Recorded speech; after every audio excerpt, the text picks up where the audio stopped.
In this video, we will overview the business simulation process and discuss the importance of building business acumen. The process for our courses is pretty simple. You will run a business to build your business acumen. For this course, you will be broken into different leadership teams. Each team will run a business in competition with other teams over multiple years.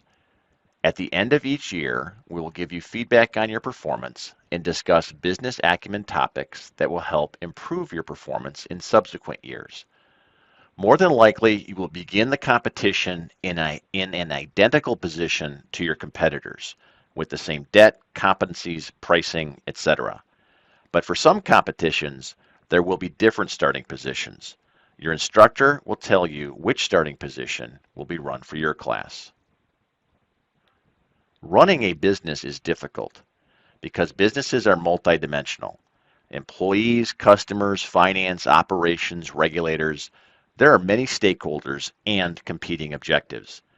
As a leader, you need to learn how to coordinate, focus, and align all these dimensions in order to be relevant to customers and to generate profits that can be reinvested in the business to drive future improvements.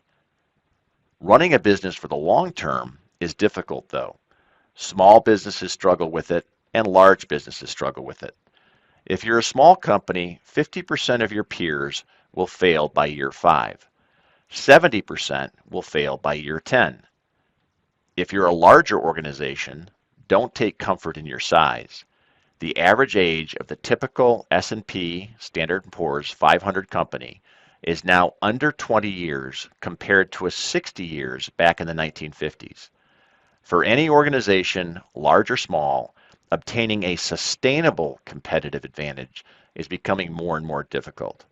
But if you want even a fighting chance of achieving a sustainable long-term competitive advantage, you will need good business acumen, which is what this class is all about.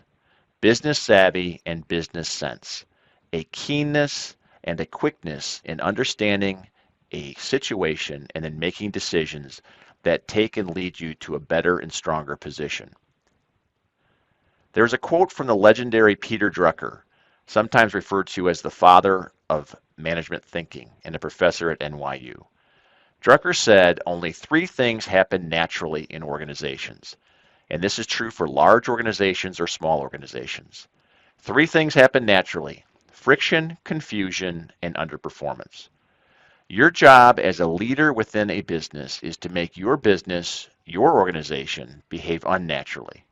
You're there to reduce the friction, overcome the confusion, and to drive outstanding performance today and in the future. That's the role of a leader. I mentioned running a business for the long term is difficult, and it's not ever going to get any easier. Let me explain.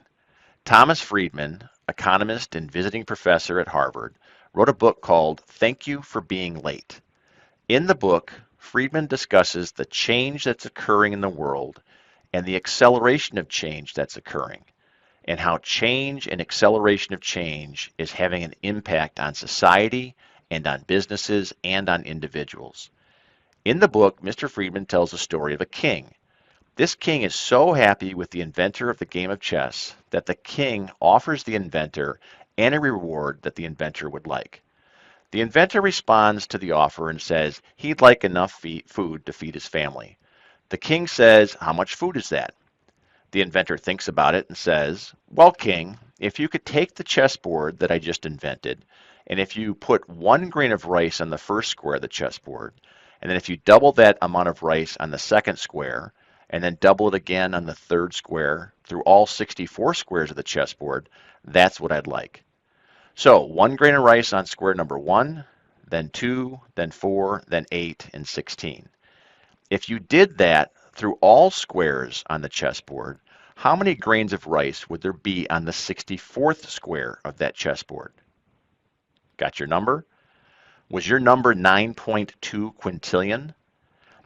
And that's just the number of grains on that last square. FYI, a quintillion is a number followed by 18 zeros.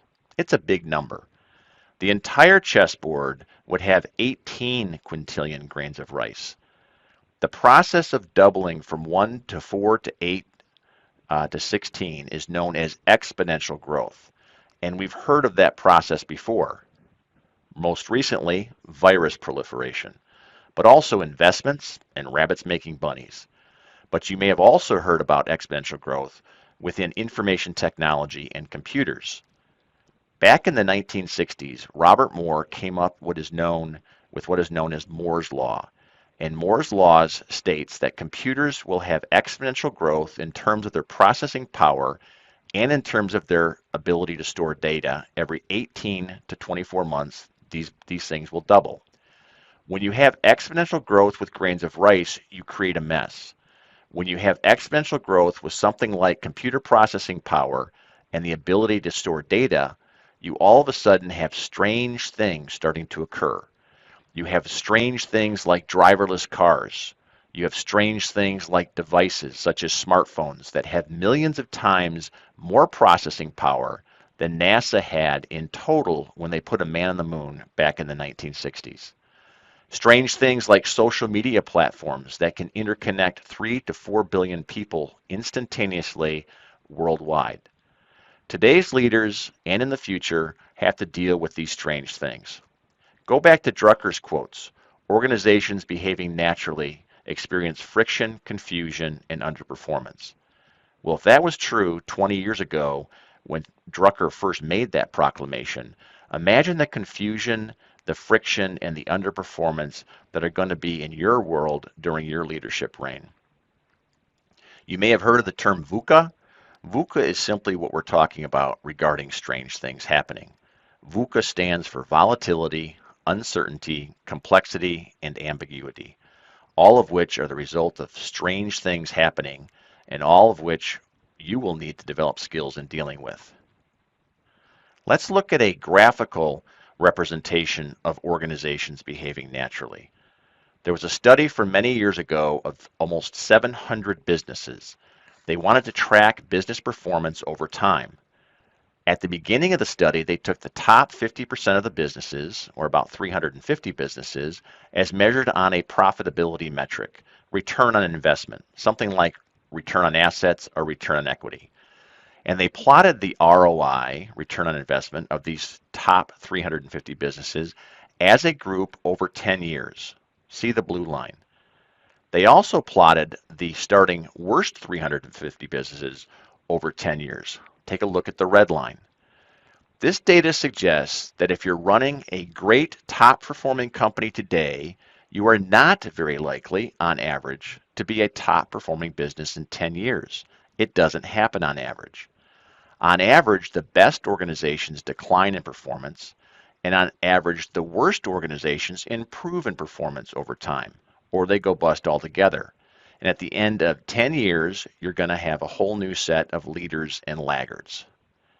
Recall, the objective of a leader is to run a great company today and to keep and accelerate the relevance of your business so that you can have a better, stronger business in the future.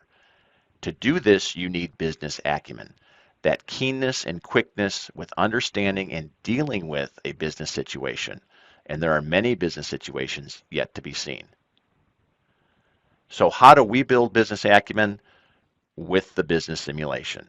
You'll run your own business with your own leadership team in a knockdown, drag-out, free-for-all competition with other firms. And through this process, you will enhance your keenness and quickness in dealing with business situations. You will build your business acumen. We're looking forward to seeing you at the upcoming PRISM class.